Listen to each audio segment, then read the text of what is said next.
Hi there, and welcome to Real Talk in ELT, a podcast about the reality of teaching English. I'm your host, Kelly Pennington. Thank you for joining me today. Hi, and welcome back to another episode. And today I wanted to touch on the controversial and kind of popular topic that's been floating around Instagram on posts and reels.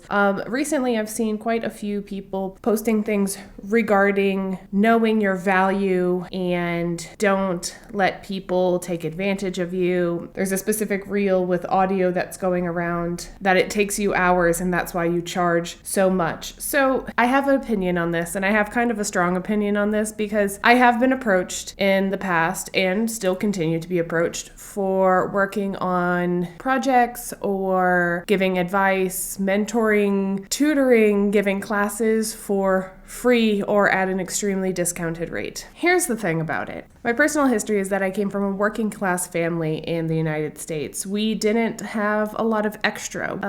As a child, I never really felt that I was wanting for more, but I know that my parents did struggle and that a lot of the things that I had as a child were not only from my mom and dad, that other people, other family members, including my grandparents, aunts and uncles, they all helped out. So as a child, I never really recognized the struggle that they were going through financially. But I did come from that background of working class, not having lots of extras. I went to public school. Yes, we just didn't have a lot of money for extra things, extra programs. If we wanted to do clubs and things like that, my sister and I usually had to choose one, if at all.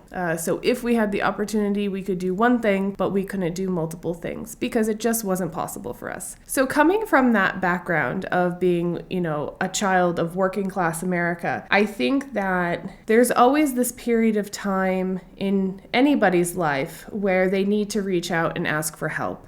Sometimes it can be misinterpreted as somebody is devaluing your work, and it's not necessarily that. It just might be that that person at that time cannot financially afford your program or your courses, but they do recognize that you are a professional and that you might be an expert in your field. They recognize the value, and that's obviously why they're going to you and asking for something for free or for your advice or for a reduced rate, because they see and they recognize that you are putting out things of value. So first, if you've never been in that situation that you've had to reach out and ask for help because you can't support yourself, please try and be just a little bit considerate. I know that as a professional, I've invested lots of time and money and effort into my professional development to get me to where I need to be. But I also recognize that it has been with all the blood, sweat, and tears that I've reached the point that I'm at. I have had the privilege of accessing those types of programs and professional development courses. Not everybody has access to it. So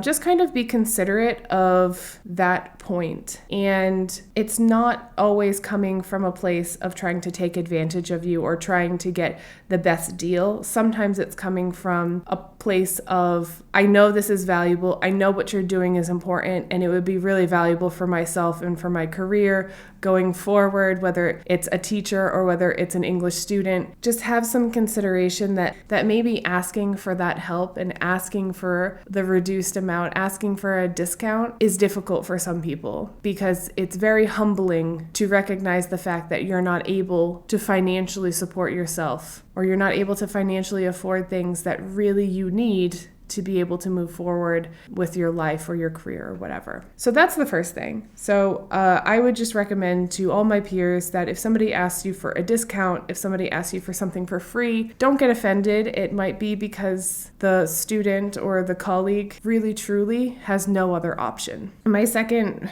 piece of advice would be to know your limits. So I frequently do help other people for free because I think it's important. I think it helps me as a person. It helps me as a professional. And of course, you want to spread a little bit of positivity and a little bit of goodness in the world. However, there has to be limits. So if you know that you can't do something, or it's going to be beyond, it's going to stress you out, you're not going to be able to do it to the quality that you normally do it because it's going to be rushed, then you need to also know your limits. So I think a little bit of generosity goes a long way, but also you need to know where your limit is and if it's possible. And if you don't want to do something for free, I completely understand, because not everybody has the time or energy or even desire to do something for free. That's understandable. So if you don't want to do something for free, instead of making off-color jokes about it, what I would recommend is to be professional about it. Understand that everybody is at a different point in their lives, and maybe asking you is the ultimate humiliation because they don't have the means to be able to get what they need at the moment. So if you need to say you're sorry and that you can't do something for free, here are 4 ways that I would recommend talking to that person, whether it be a colleague or a student. The first one, you can say something like, "Thanks so much for considering me. Please see the link to my services and price packages that I offer. Let me know if you have any questions." And then you can send them to your website or to wherever you have your price list for your services. Another way of tackling that question is, "This sounds like a great opportunity. Thank you for thinking of me. Are you able to confirm that this is a paid opportunity?" Because sometimes people offer this great opportunity and then it turns out that there's not any financial payment coming with that. So confirming and opening those lines of communication to make sure that it's very, very clear before you agree to anything. The next one, I would say, "I appreciate you thinking of me for this opportunity. Unfortunately, I'm unable to take on any unpaid projects at the moment, but I will circle back if that changes." So, if you just don't have time, but you're interested and you actually want to help the person out, just let them know that right now is not a good time. Maybe in the future you'll be able to help them at a reduced rate or for free. You also need to know and respect your own personal limits. And finally, you can say, "Thanks for reaching out. I typically charge a flat fee for this kind of advice or service, so I'm unable to answer this via direct message, but I'll drop you a link below where you can book a consultation with me." I usually offer free consultations to get in touch with a fellow teacher or a student regarding services and to very clearly outline what the person needs and what I'm able to offer. And at that point, you're able to really detail out whether you can consider doing a project for free or for a reduced rate, or whether that's not possible at the moment. So I think just opening those lines of communication is really important for the person to understand where you're coming from as well. Again, coming from a background of a working class family, I understand that when you struggle, sometimes it's hard, sometimes it's difficult, but you still want to move forward and you still want to participate in programs and do courses and grow. So we should try to recognize that for other colleagues and for our students as well. Instead of making jokes about it, try to see it from their point of view, and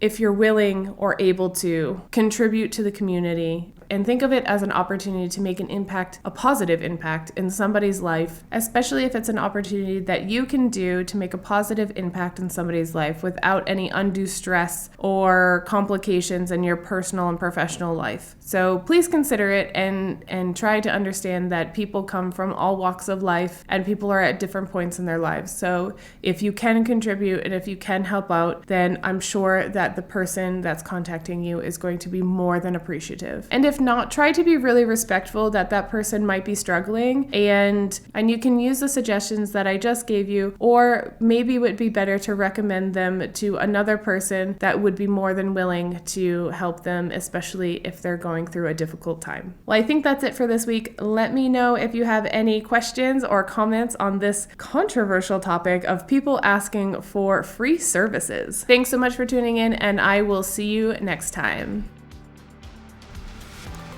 Ready to join the conversation? Head on over to Instagram at Real Talk in ELT Podcast or on @EnglishWithKelly and send me a message. That's it for me. Take care of yourself, your health, your vibe, and your tribe. Until next time.